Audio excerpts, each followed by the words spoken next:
Hi everyone, if you're joining us, we're just about to start our webinar on managing employees during COVID.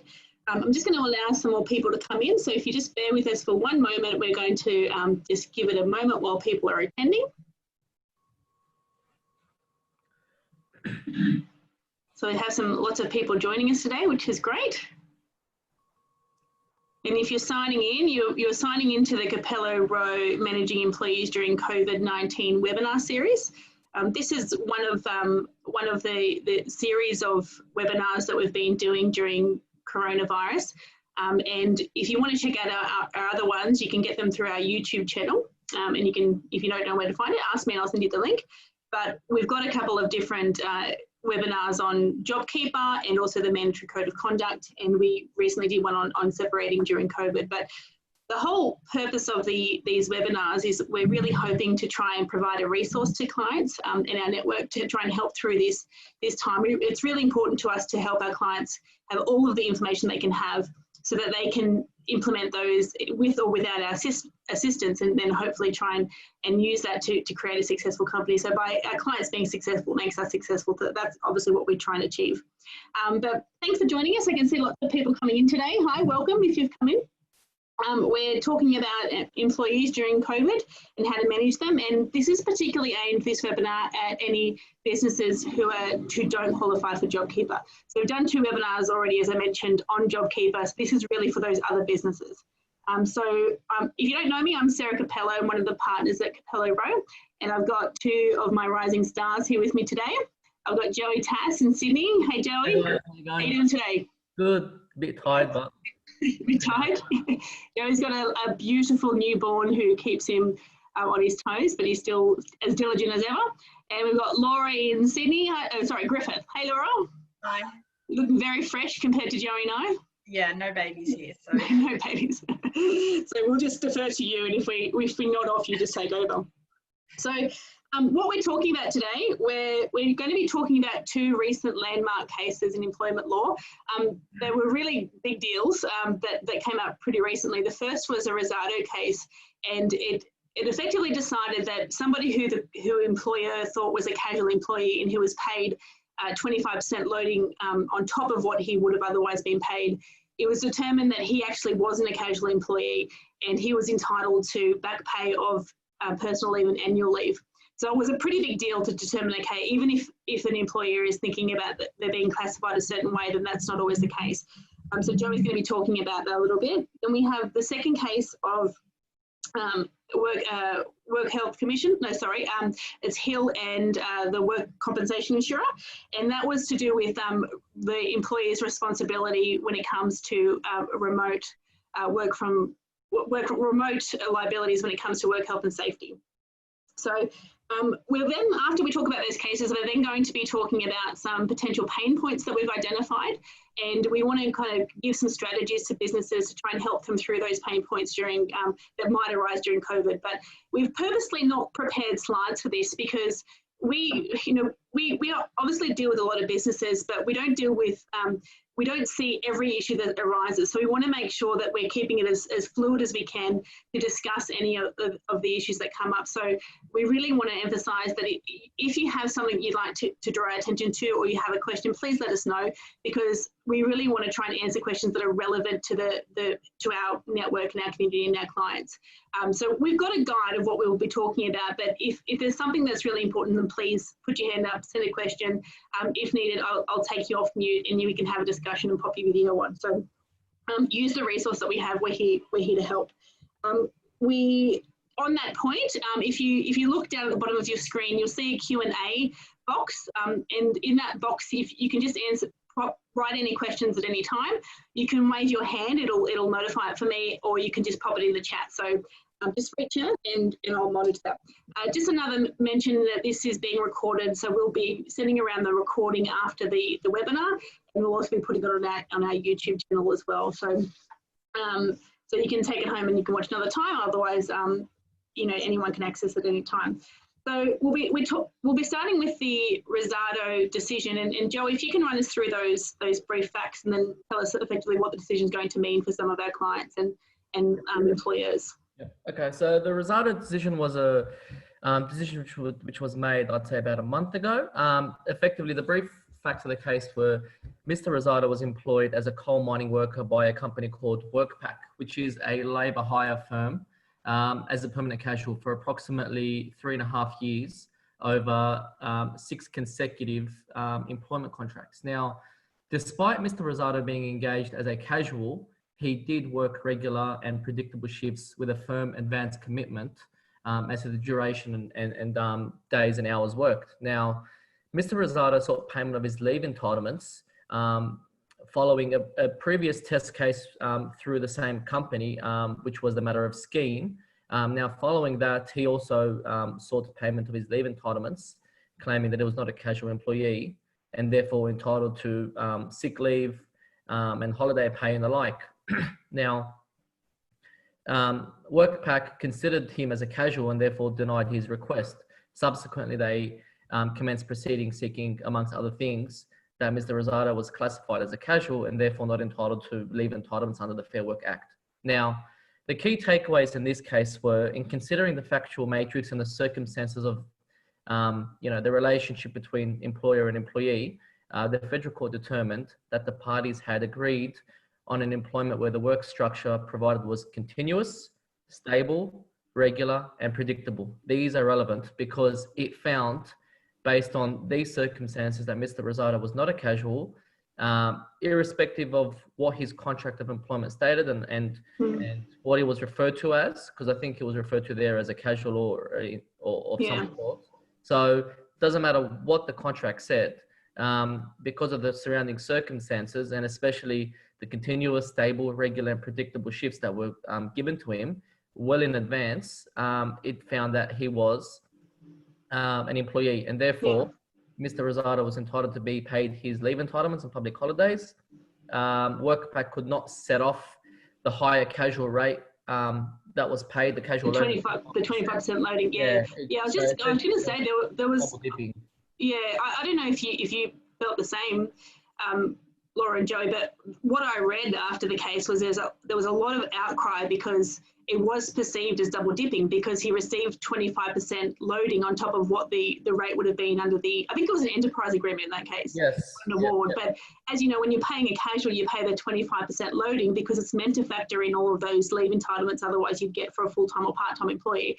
So there was an argument that there was double dipping, and from the decision, WorkPack tried to claim some kind of restitution to say that if he was a full-time employee, they wouldn't have paid that 25% loading, and the court still said no, it doesn't matter. So you got paid on top. Yeah, and part of the argument about the restitution was he didn't pay by mistake.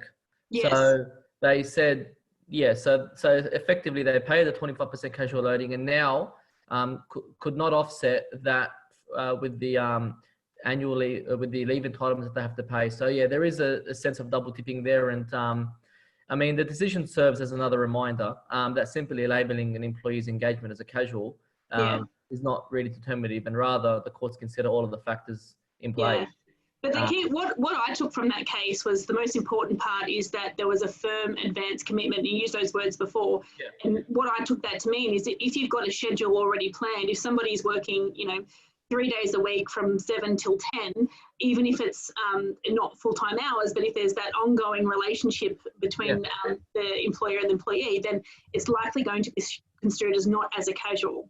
Yeah. So and one of the other factors is the period of time in which it occurs. So if you've got arguably casuals that you've had for 6 months to many years that have had those predictable, continuous, stable and irregular shifts, then I would advise to reconsider those and take some appropriate actions. Yeah, so I guess what we'll talk about a little bit later is what employers can do in order to try and avoid that liability coming up, and there are some things that we would recommend. And particularly in circumstances where the court said in this case, it didn't really matter what the contract said. So employment law is not set and forget, it's ongoing. It's about having constant reviews, constantly making sure that what's in an agreement is actually what's happening, practices and policies and procedures. It's not having an employment agreement, putting in the drawer and then that's it, because an employee is there for a long time.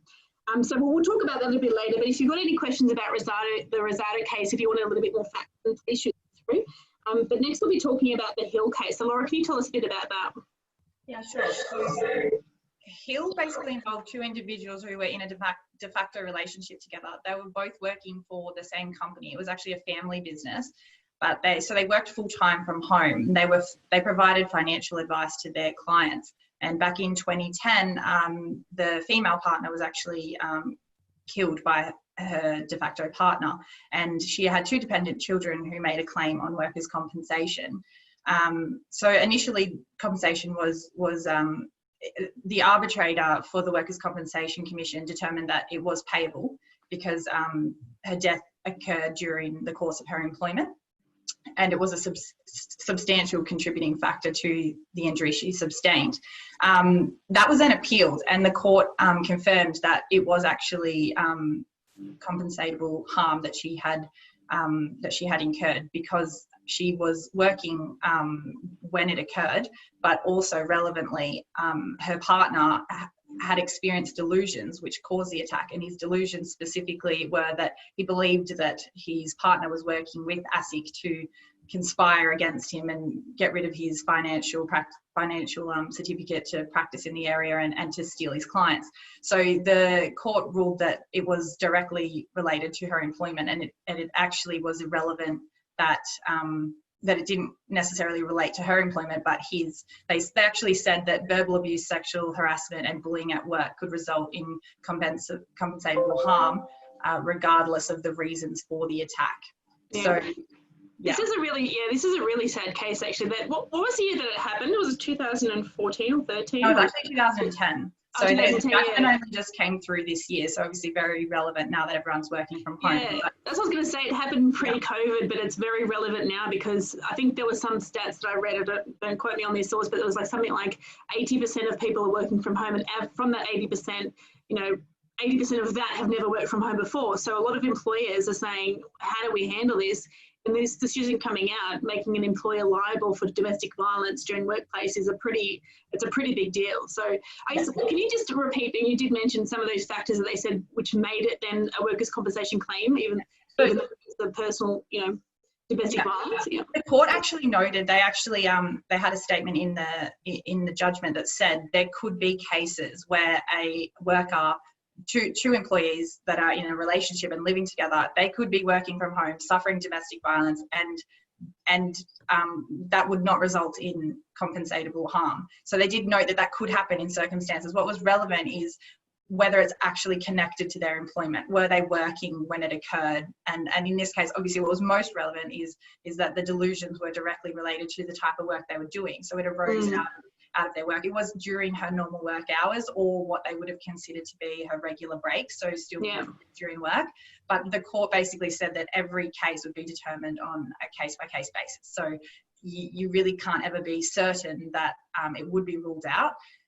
But I think it would be unlikely, from my reading of the case, it would be unlikely that if you had a couple in a domestic violence relationship and they weren't both working for the same employer, I think that would be more difficult to establish because it's not, in this case, it was determined that a colleague had created a hostile work environment. But if it's just your partner, then potentially they're obviously not your colleague. But in saying that, if the employer was aware that someone was suffering domestic violence whilst working from home, I suppose it wouldn't be, they would have to act on that and try and support the employee. They couldn't just let that slide, even though they're not a colleague. Yeah, you're putting them, well, it would be the same, you're putting them on notice of a danger. It'd be the same as if, a customer, or not even a customer, but, a stranger attended your office premises and exposed your employees to harm, in which case you would be liable. So you do need to make sure that even if the two aren't both working for the company, there is still some liabilities. Yeah, so I mean, again, if there's any questions about that case, then shoot them through. But that was the final appeal, wasn't it, Laura? So this can't be changed. Yeah, that's my understanding. Yeah. All right. So that leads us then into what we wanted to talk about was some potential areas that might become an issue for employers or businesses during this pandemic.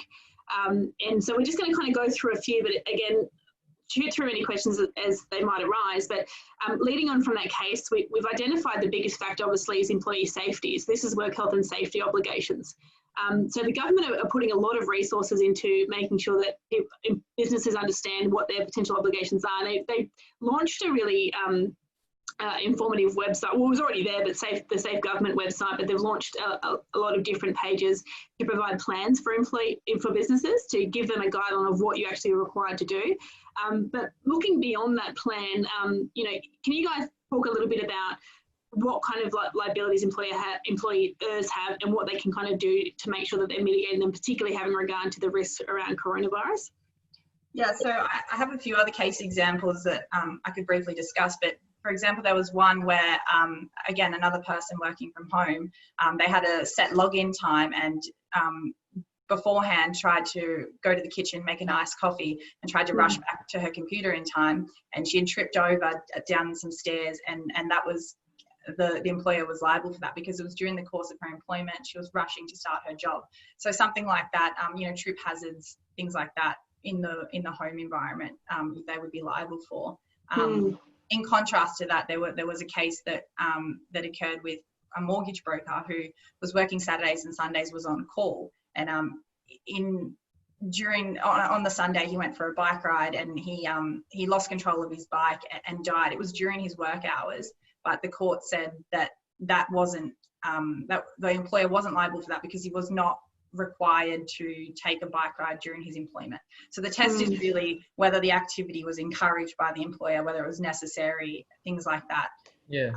So and on top of that, so we've prepared a working from home policy which is relevant. So I like that you say we, Joe, but really it was you, wasn't it? Yeah. So yeah, in essence, basically, sorry. I'm gonna share this. Sorry, keep while you do that, I'm just gonna share that so people can see what that is. Yeah, so it's just a policy which sets out, you know, the basic rules in relation to working from home, and it assists the employer because the employer has to, you know, even though the employee is working from home, they need to provide a safe workplace. So it's essentially a checklist towards the end of it, where it's a checklist to satisfy the employer that the employee has a safe workplace at home. So things like, you know, are there cords on the ground, or, you know, the height of the table, or things like that to satisfy an employer that the employee is in a safe workplace, to minimise, I guess, workers' comp claims that may potentially be made. Yeah, so Joey's prepared this fantastic checklist and policy, but it's really important to make sure that it's very specific to your business. So you need to go through and make adjustments. So we've got this checklist available for downloading from our website. It's in Word format, so you can make changes as you go.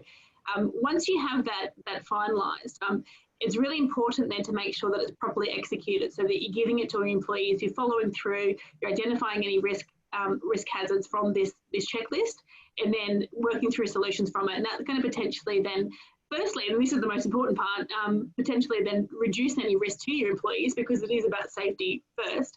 And then secondly, then it's potentially going to limit liabilities if there is an injury that arises. So, you know, your priority is making sure your employees are safe. You want to have them working and healthy, and I'm going to stop sharing that. But beyond that, then you want to make sure that you're not exposing the company. So, all right, that's talking about anything else you guys want to add for work health and safety for the time being, or no? I guess we no more questions. So we'll keep kind of going through the list because we want to try and keep this to 30 minutes or so. But with the next one is managing performance remotely. So this is about what's happening if you've got an employee who's working from home. Or even not, but because of the turbulence of coronavirus, a lot of businesses are being impacted, so it's changing expectations and the roles. So what can you do, particularly when you're managing remotely, what can you do to try and make sure that employees are meeting the standards? And if they're not, then what's going to happen? So we've got some suggestions. So if you guys want to just run through those, I think, Joey, you had some ideas about the expectations, or... Yeah, so I mean, the first thing is you're clear on your expectations whilst working from home. So, you know, the first thing, and it's especially during pre and post COVID. So if the expectations were, you know, for a sales manager to, you know, get 100 sales a month or something pre-COVID, well, I mean, during COVID, there's been impacts there. So it's clear as an employer, it's important as an employer to sort of convey to their employees what the expectations are during the relevant period, especially now, what the KPIs are, to ensure that those KPIs are defined, so that an employee can know what they're working towards and what sort of expectations they're required to meet. Yeah. Especially whilst, you're working from home, is one example where it may be a bit harder to track that those KPIs.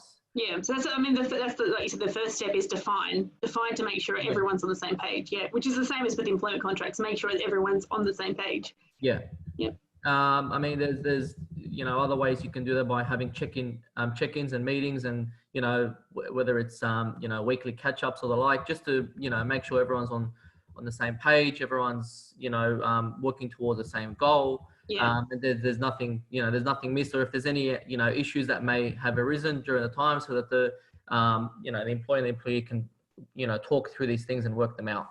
Yeah, so I guess then moves to what happens. So once the business has got that and they've marked that off their checklist to say, yep, I've set those expectations, and then you have an employee who's just not meeting them, whether it's intentional or they're just incompetent, effectively. So what would you recommend their business do, particularly remotely, in how to manage that? Well, the first thing I would suggest is to have a chat with them. You don't want to. The one thing I always say is don't turn to drastic measures from the get-go. So have a chat with them, talk to them, see what's going on. It may be they're not getting enough work. It may be they may be at home and there's maybe some domestic violence or something. It's just, you don't know what's going on until you talk to them.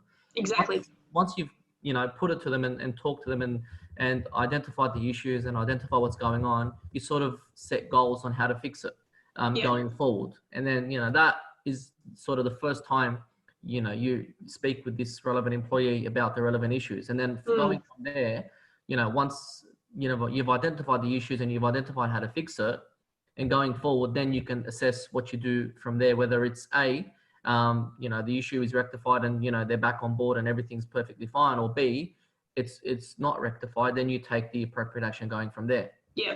Which is, so that I guess so let's just still assume you've got a very bad employee. What's next? I guess it's about the warnings, the warning process. Yeah. Give them a warning. You set up the expectations. Alternatively, if that doesn't work, you can send them and get them to undertake further training, or it may be a demotion, or like I said, a warning or a second warning. But ultimately, if none of that works, then as an employer, if they're continually performing poorly, or they're not meeting expectations required of the company, then as an employer you can dismiss them. So I think that, the point is that the performance management techniques that you have when you're not working remotely are still in place. So it's still about making sure that you're having the dialogue, you're having the communications, and then you're making sure that everything's followed up in writing as well. I guess that happens if there's poor performance, and if you've given them warnings, given them an opportunity to rectify, you want to make sure that you're inviting them to a meeting. In the meeting, then you want to have a support person. It can happen remotely. That's not an issue, but make sure that they're having an opportunity to be heard as well, which is important. So if you don't do that, and the reason why we recommend that is that you're potentially exposing yourself to an unfair dismissal claim.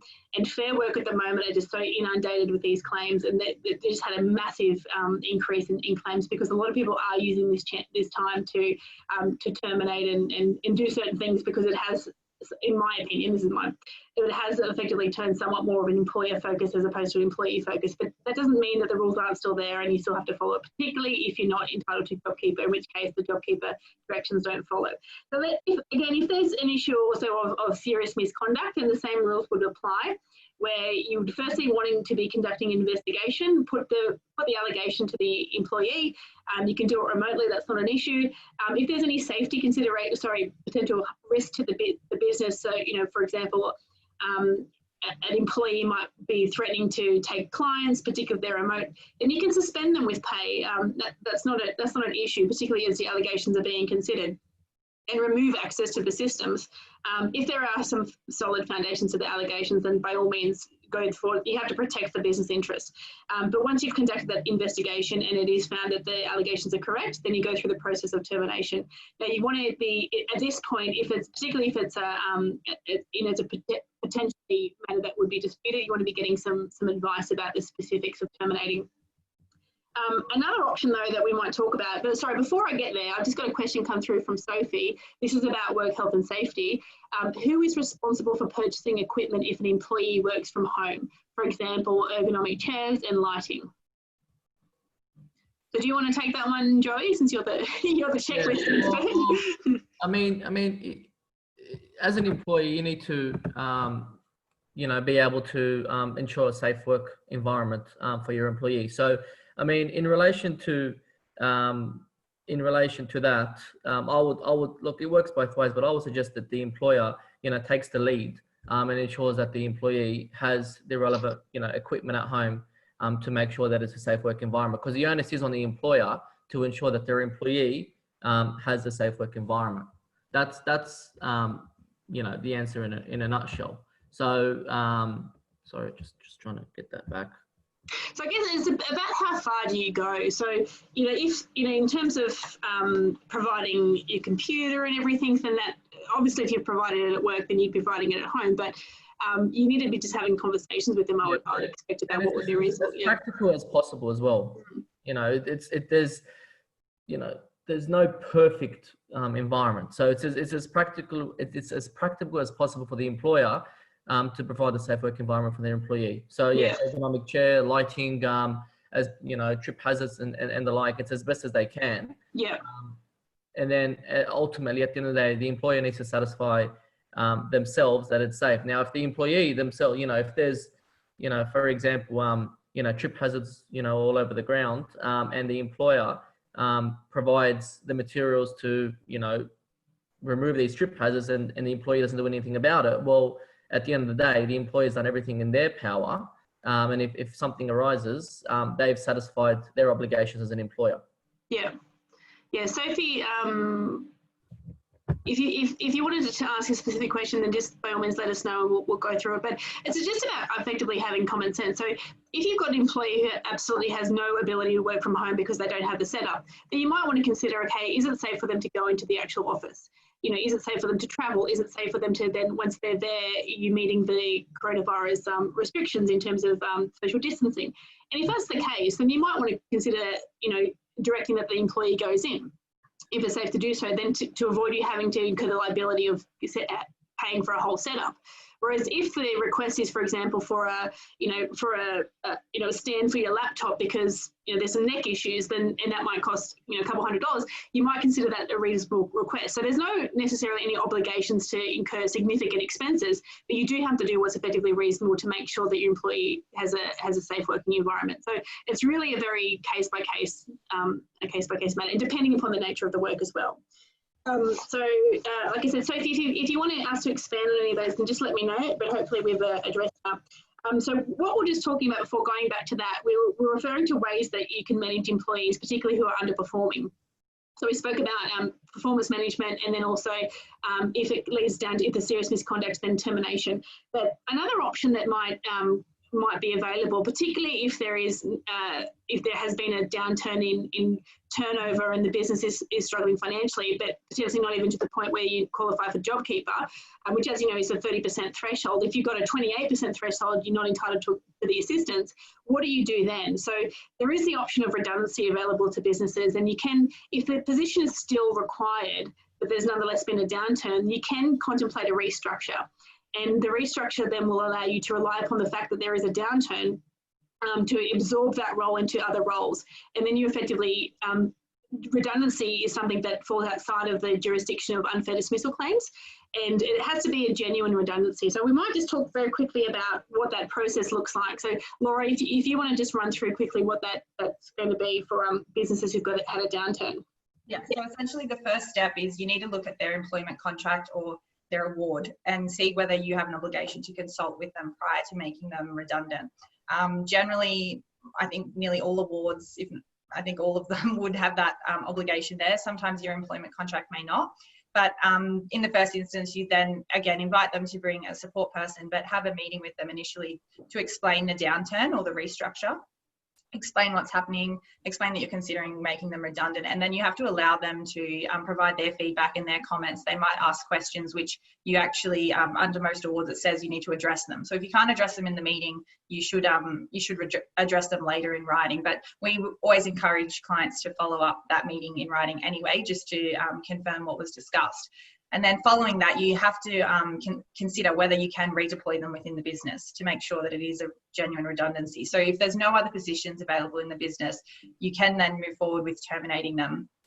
And generally, unless you're a small business, which I think Sarah is 15 employees, is that right? 15, yeah. Yep. So you don't have to make a redundancy payment, but otherwise you will. And it depends on how long they've worked for you as to what that figure is. And then you can move forward and progress with that. But the important thing with redundancy is if you are making someone redundant, it's because you don't need the role, and there can be no mention, obviously, of poor performance or anything like that. Yeah. It's because that you don't need the role anymore. And like Sarah said, that could be because other employees, maybe 5 different employees are taking a task each of that one role.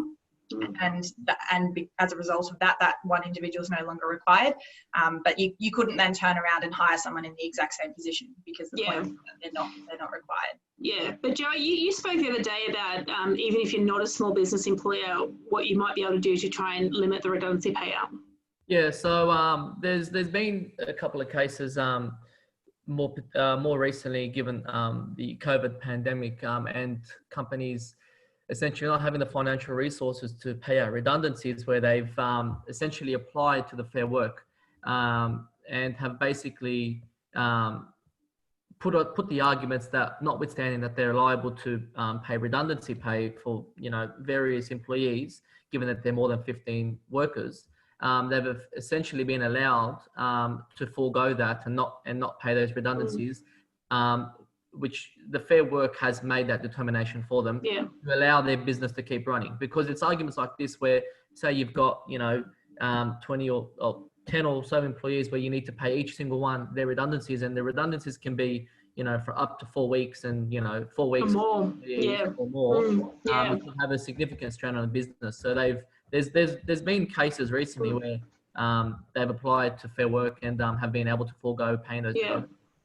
Yeah, well, which I think is very sensible, because you don't want a situation where you have, you've got 20 employees, you want to make, a couple of them redundant, but it's financially crippling, so you can't. So that means instead of 3 employees being made redundant and you have to pay them out, then the whole business then fails because you can't pay out those redundancies. The Fair Work's been around and said, we recognise that this is the case. And I mean, it's not a pleasant situation, because you don't want to, most businesses don't want to try and avoid paying their employees their entitlements, because you do want to pay it. But unfortunately, the reality is it comes down to this, and then it's about having that ability to do it. So there are options to explore. So I guess if we're looking at a business that has had a downturn and they might be a bit slow, but they think they can potentially, in the long term, have an uptake later on, one of the strategies that we identified that businesses might want to consider is allowing staff or even requiring staff to access annual leave and long service leave to get them to have some time off to try and reduce the liabilities in this time when there's not a lot of work on, and what employers can do in order to do that. Now, I won't go into detail because we did it in the JobKeeper seminar, but there are rules you can give under the JobKeeper directions where you can force employees to take annual leave and also get them to stand down for certain periods or change their conditions. But can you just touch upon, sorry, I can't recall which of you the expert in this area, but there's been changes to the Long Service Leave Act and what employers can do to compel. So generally, just in relation to annual leave, generally speaking, the employer can only direct an employee to take annual leave in some situations, such as the close down period of a Christmas or New Year's, or alternatively when an employee has accumulated excess annual leave. Now, typically in most awards, it would set out what that excess annual leave is. Now, for a particular client of mine, for a particular award, that's 8 weeks. So I would anticipate it's around about the 8 weeks or thereabouts. So if they got more than 8 weeks, you can tell the employee you have to take leave now. Yes. And is there a notice period? Is it 1 month, or they've shortened that? So that. Sorry to put you on the spot, because I know there's lots of notice periods, but I think there's a notice period for long service leave, but I'm not. Long service leave, okay, not annual leave. Yep. So So the point is, you have to check the award first. You need to check the award, because the award says what the rules are in relation to that. There may be a consultation period or a notice period, but it's definitely it would set out how much excess annual leave is before you can request your employee to take that annual leave. Now, in relation to long service leave, there's been temporary amendments that have been made to the Long Service Leave Act in light of the COVID pandemic to facilitate greater flexibility for employers and workers to access their long service leave. Now, these are temporary amendments which are in operation until at least the 25th of September 2000 this year. Whether that's extended, we'll have to wait and see. Now, the key temporary amendments are: an employer may give an employee a period of long service leave less than 1 month if the employee agrees to take that lesser period. Also, an employer may give an employee less than 1 month's notice if the employee agrees to that lesser period of notice. And finally, long service leave may also be taken in smaller blocks, such as 1 or 2 days, where there is also, again, an agreement between the employer and the employee. It always sounds weird though, where you have, effectively your right side have an agreement, which doesn't really make a lot of sense because parties can agree to things anyway. But I guess this is like the reduction in remuneration. A lot of the time employees recognise that there's an incentive for them to take this, because otherwise the business might not be able to financially support them. So that's where it kind of makes sense.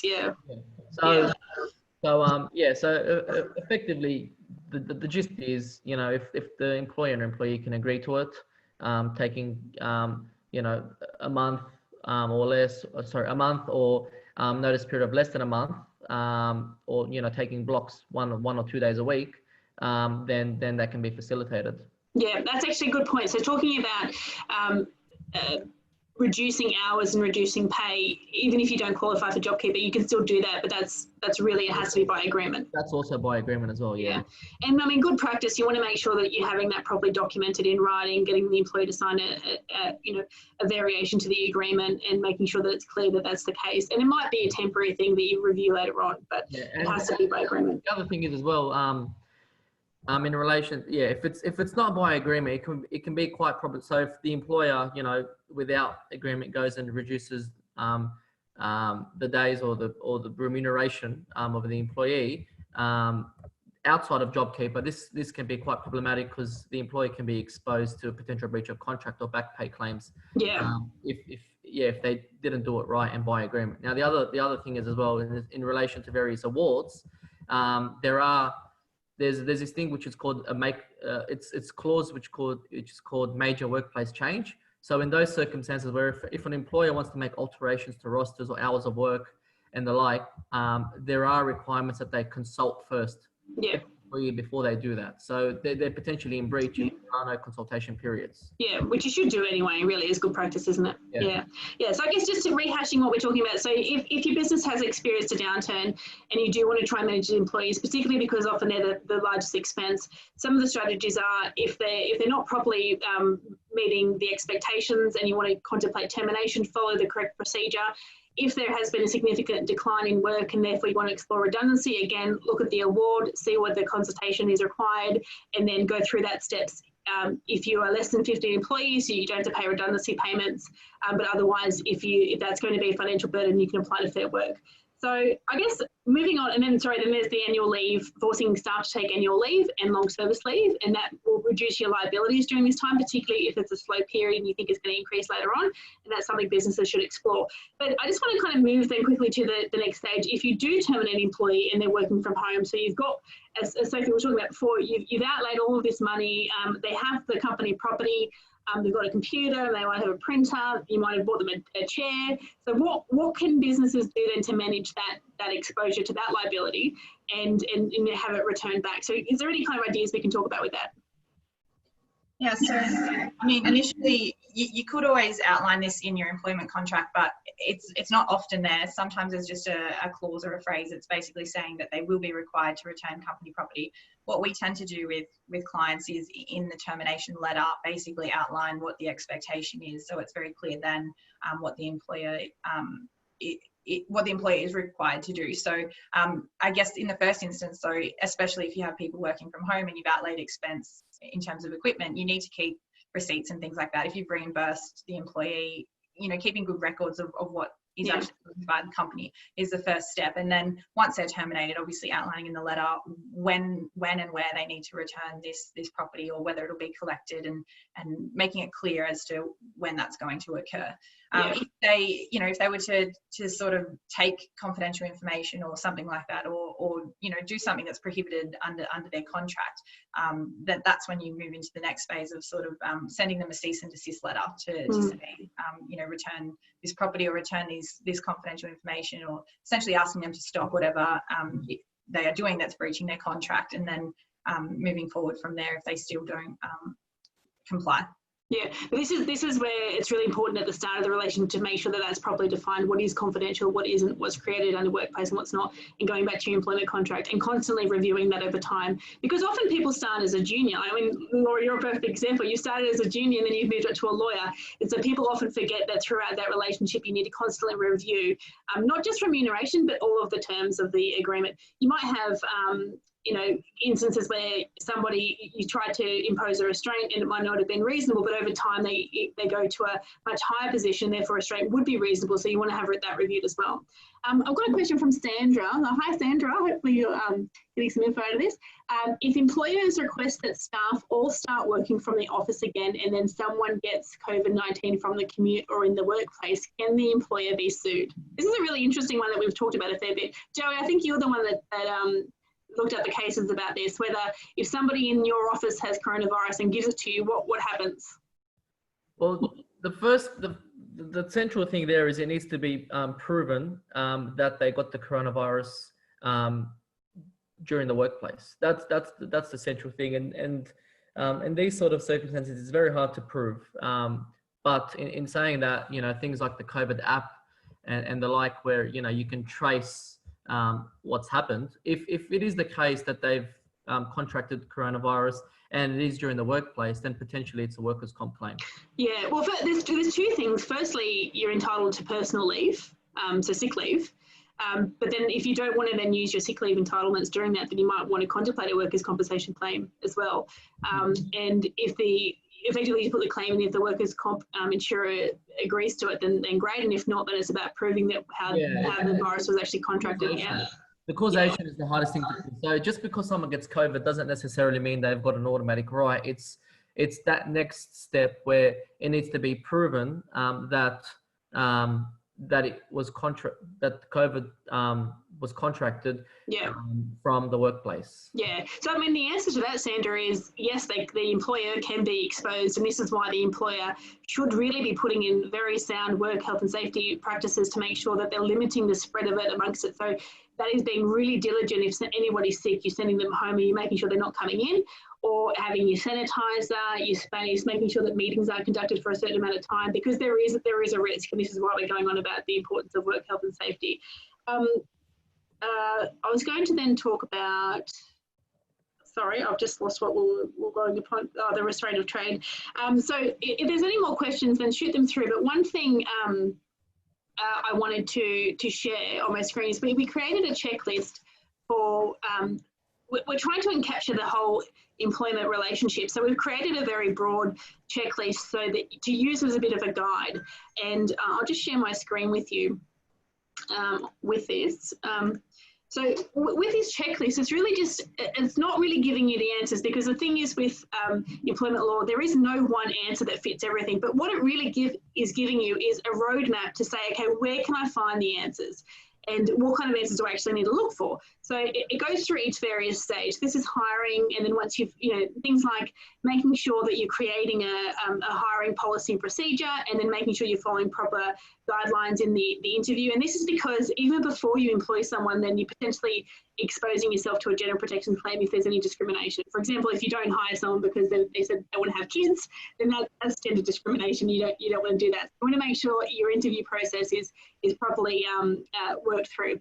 Then getting to the commencement of employment, this is where you want to be looking at the terms, what are the rules in the legislation and the awards say that you can do, and then once you have that information, then negotiating with the employee about what is a fair, terms of their remuneration, terms of their employment.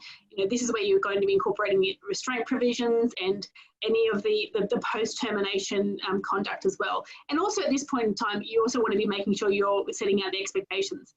And then the next step is then managing the employee process, which we've talked about a fair bit today in terms of your performance management. And then lastly, it's about when you're ending the relationship, what are the kind of key trigger points? So again, it's meant to be a very broad outline to make sure that you're kind of going through, but it'll trigger you to say, okay, I need to look in this place, or I need to access more resources, which we're happy to be one of. So this unfortunately is not yet on the website, but it will be very soon. But we'll email this around to all of the participants here to use, but it'll be made available online very shortly. So if there's any questions about that, then just shoot them through. But Joe and Laura, I think we've touched upon everything that we sort of would touch upon. But is there anything else that you wanted to add for today? Nothing from my end. No? That's about it. No, I guess it's just about not being afraid to hire employees. Employees can be such a valuable asset to your business, and there is a lot of hype in the media about how, you know, these horrible claims of relationships going terribly wrong, but that's not the case. Often there is quite a great relationship, and if you do it properly, then you know, they're a huge asset. But just knowing what the process is, what the rules are, and making sure that you're complying and treating employees like humans as well, having conversations, as Joey said, but also use resources, pick up the phone and ask. I mean, we deal with employee matters so often that we, you know, if we don't know the answer, it's easy for us to find, so we're happy to help. We have some clients who actually have us on retainers where they use this as effectively another HR tool, just to have that extra level of experience, and we'd be happy to explore that if it's necessary, particularly for large businesses who have a lot of employment issues. Yeah. But sorry, go. The last thing is it's easy to get it wrong as well. So you know, and it can be quite, you know, significant businesses that, you know, if they get it wrong for a couple of years for a couple of employees, whether it's, you know, they're paying them, you know, the wrong rate, for example. It could be as simple as $1 or $2, but over a period of time, it can be quite expensive. So it's just getting those little things right. Yeah. Well, look at this Rosado decision where it's what's happened after that is because of this one decision, there's been a whole class action, which I think was already on foot at the time, this whole class of thousands of employees through WorkPack. It's going to be huge, who are then claiming their entitlement to their annual leave and personal leave. It's massive. I feel for WorkPack because this is they tried to challenge a decision, I think a year or two prior. It's the scheme, they lost that. Successful there. So then they saw this Rosado case, which had better facts for them as the employer. So they challenged that one and they were unsuccessful there again. So I know they're in a world of pain. So this is about getting the right advice. I'm sure they would have had advice then, and I don't know the specifics, and I do not want to try and sound like I'm criticizing anyone, but it goes to show how easy it is to get it wrong and the ramifications. There's also, we didn't talk about, and I'll just 1 second talk about the Mondelez decision, which was a really massive decision that came out, I think it was last year, about sick leave. And this is the one that said that the sick leave is counted in days and not hours. And the ramifications for that is that if you're underpaying someone who's entitled to sick leave, or you're not paying a part-time employee the full 10 days, which is what the decision said, then you can then be exposed to having to repay that amount of money. So things like that, there's always things happening in employment law that you really need to be on top of, otherwise you're going to find yourself in Fair Work, which is a no-cost jurisdiction, which lawyers find very scary because or clients do rather, because they don't get their costs back even if they win. So you need to make sure that you're doing everything you can to avoid getting there. And then once you are there, that you've done everything you possibly can to make sure it's a favourable outcome. You can get costs, but it's very hard because it's typically no cost. So that's some of the information that we'll share, and I mean, keep track of our if you're part of our newsletter, then you'll get these updates periodically, but if not, then shoot me a line and I'll put you on our newsletter mailing list. We really much to the dislike of my wonderful team here, I constantly am asking them to keep on top of these things. They produce fantastic articles and these webinars, which they love. They're ecstatic about every time I tell them to do it. But it's all about keeping on top of this knowledge, but we can help you through this. So we want to take the burden from business owners. Your role in the business is to make sure that you're focusing on your business and what you're good at, and we will take care of the legal aspects. So rely upon your resources. So I hope I've covered everything that you wanted to, that was relevant to you, and if not, give me a call, or give Laura a call or Joe a call, and we'll happily help. But we'll send around a copy of the recording and the checklist, as well as the policy as well, via email. But if you notice in the chat, I've also put a link to the checklist there as well. You can access, make it your own. I mean, copy and paste, that's fine. It's there for you to use it. So if you have any questions, then give us a call. But Thank you very much for joining us today. We really appreciate the support from everyone, and we hope to see you the next webinar, which hopefully will be in about 2 weeks.